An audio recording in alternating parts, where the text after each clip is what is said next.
પ્રશાસન રોકી રહ્યું છે, તેમ છતાંય હજારોની સંખ્યામાં તમે આવે મારી હિંમત અને જુસ્સો વધારવાની કોશિશ કરી.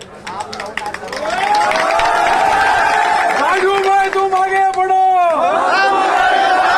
રાજુભાઈ તું માગે પડો.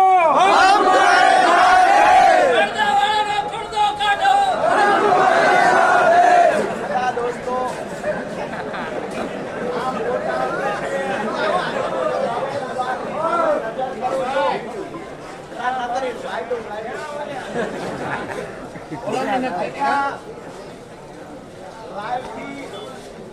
ભાજપના નેતાઓ સાંભળતા જેને કહીએ છીએ ત્યાં પાણી ચાલુ કરાવી દેજો, નહીતર અમે તો ફાળો કરી ગોળી ફેરવીને પીવાનું પાણીનો ટાંકો લઈ આવશું, પણ તમને દરેક સભામાં જેવા છો એવા ભોગવશું.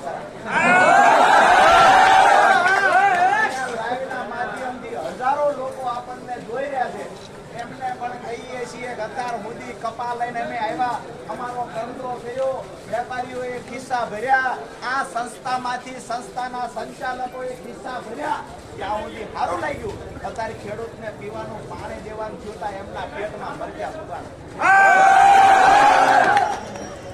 ખાસ કરી અને જે મિત્રો સવારથી બેઠા છે, જે મિત્રોને 9:30 ત્યાં જમવાનો પણ સમય થઈ ગયો છે, સવારના ભૂખ્યા છો હું જાણું છું.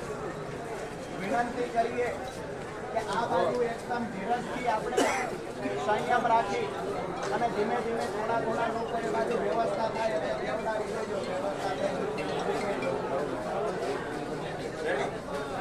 તો ખાસ કરીને આપ સૌનો એટલે ફરી વાર આભાર માનું છું કે મને નજર પૂગે ત્યાં સુધી માણા દે,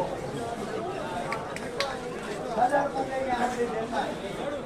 આજે ઇતિહાસમાં પહેલી વાર એવી ઘટના બની અને હાકી બની કે જેની સંસ્થા હતી ને એ આવી ત્યાં લૂંટારા ભાગી.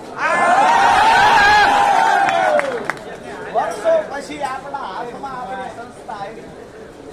લૂંટારા હતા એ ભાગી ગયા, કરતા કંપની ભાગી ગઈ. અપેક્ષા રાખીએ ક્યાં સુધી ભાગી તમે જવાના છો. અમે મારે મોતનું કફન બાંધીને આવ્યા છીએ, કોઈ ડરવા વાળા ભાગવા વાળા નથી.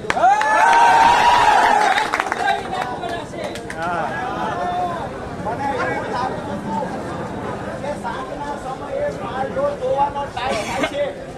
મને એવું લાગતું હતું કે સાંજના સમયે થોડી સંખ્યા ઓછી થશે, પણ